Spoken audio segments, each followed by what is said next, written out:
Hello, Art 3 students. So your first project of the semester is something that's kind of like this, which basically is a project that involves one subject matter, 3 different styles, and 3 different media. So this is a finished example, which I have done of a frog. So you can see that in the middle section, I've got a realistic version done in graphite. Over here, I've got a non-objective section, which is done with acrylic paint. And non-objective simply means that you cannot tell at all exactly what it is supposed to be. And then here I've got on the left side an abstract version done with watercolor paint. So you can tell in an abstract part sort of what something is, but it does not look normal.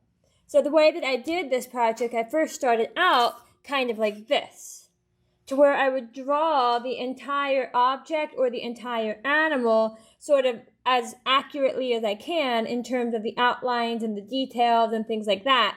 And then I would go into that particular image and change things up based on the sectioning. So you can see here I've got my diagonal lines to show the separation between the 3 parts. So one side or one part will be done in one way with one medium, another will be done in another way with another medium, and then the third will be done in yet a third way with a third medium. So here and here I have actually chosen to leave part of the grid that I used because I used the gridding method to where I found this picture of 2 elephants that I liked, and I gridded it out on my computer, gridded my paper, and then drew them to match. And then I decided to leave some of the grid in the background here because I'm going to do this part as a Zentangle. This part I'm going to do realistic, and then this part I wanted to do something that was a little bit more abstract or non-objective. I'm not entirely sure yet, but on the Zentangle portion I plan on using pen, and the gridding is going to become sort of a background checkerboard type thing, and then the elephants themselves will be covered with the Zentangle designs. In the middle section, I'm going to be doing it realistically with graphite, similarly to how I have done the frog, with full shading, highlights, shadows, midtones, all of that. And then this section will either be abstract or non-objective. It really just depends on how the rest of the drawing develops itself. So once again, this is sort of where you are headed. This is sort of an in-between, but beginning of the final piece stage. But your first thing to do is gather some reference images on your computer on that Google Slides that is on the classwork tab. And then you'll do some sketches. So for instance, if I am drawing,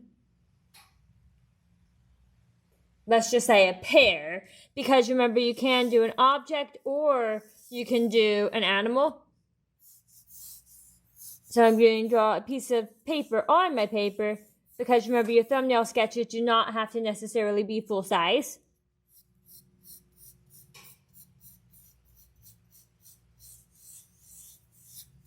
And I am not looking at a pear. Remember that if I were doing this as my final piece, I would definitely want to be looking at an actual example of my reference image. But in the interest of time, and so that I can explain the project to you a little bit, I'm just kind of going from what I know about what certain things look like.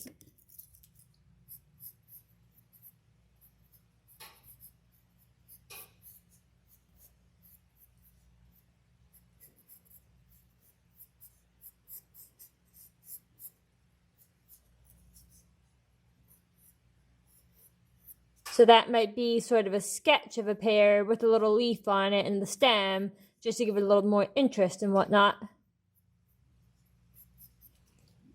And then my next thing to do would be to do another sketch of another subject. So I'm going to make this one be a horizontal piece. And I'm just going to draw a turtle.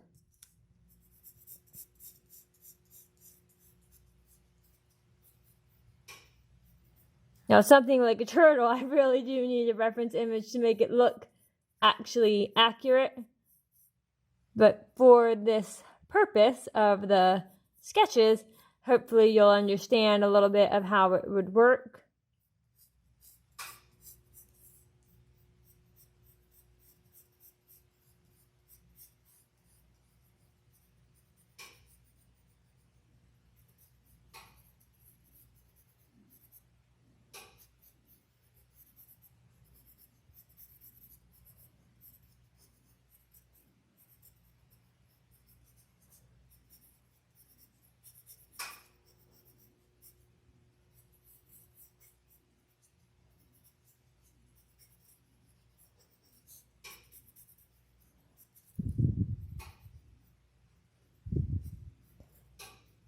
So once again, I would definitely want to be looking at a reference image, especially on something that has a lot of detail and specificity to it.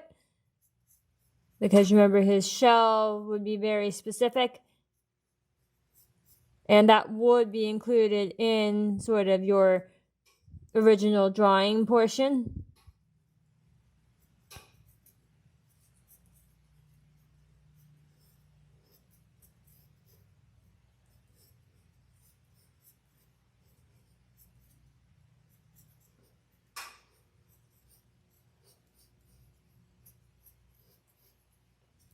So that would be just a very quick example of a turtle and of a pear, but you would have to do one more because I do want you to have 3 sketches.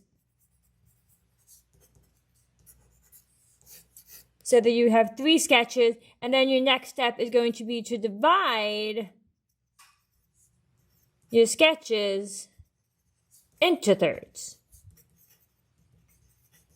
So I'm going to continue on my pear example primarily. So the next thing that I would do would be to decide if I want to do a horizontal division, vertical, diagonal, some other type of division, because remember, you can divide your page however you want as long as you end up with 3 sections. You do want to think about your subject in this case, because not every single subject is going to lend itself well to every type of division. For instance, this pear would probably not lend itself well to a vertical division because the left side would have almost nothing in it. Likewise, the turtle would not lend itself well to a horizontal division because the top and the bottom halves would be rather empty. So the turtle, I could do a vertical, I could do a diagonal. The pear, I could do a horizontal, or I could do some sort of split page into thirds where it would be kind of like this, almost like how a peace sign would be, or I could do diagonal as long as I did it carefully. I would not want to do a diagonal this way, because then this top left corner has almost nothing in it. What I'm going to do is draw separation lines on both of these using a straight edge, but I'm going to do a not traditional way of dividing that page for the pear.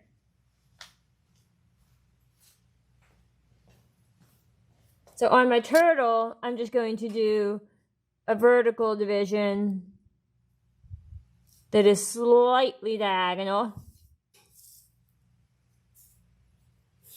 So something like that could be division lines on my turtle. I'm going to zoom in so you guys can see that a little bit.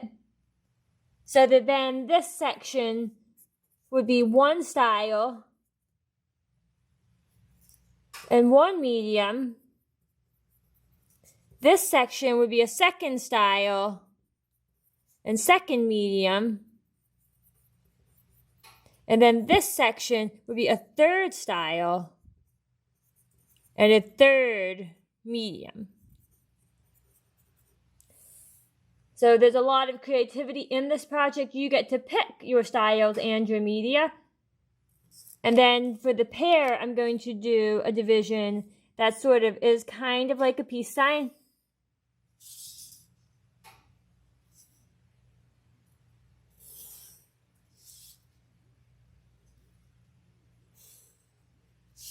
To where it would be something kind of like that. To where then this section, I might choose to do, this one realistically.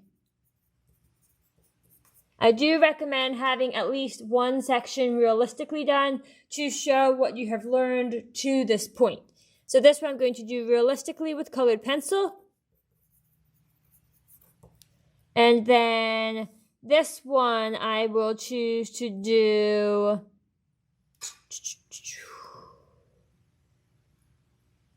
maybe that one I would just do pop art.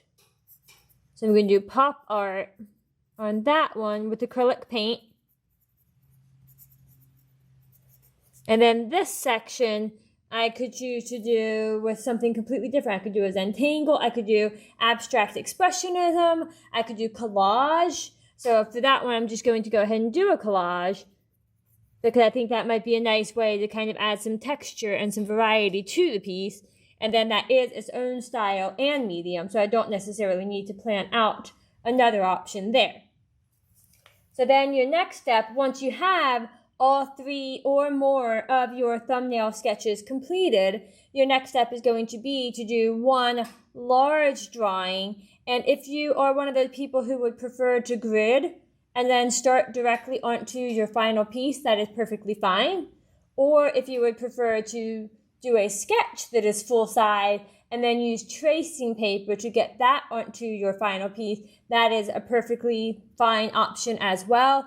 Either way, so long as you can soon get to where you are on your final piece and working on a full-size example of your favorite and or the most successful of your thumbnail sketches.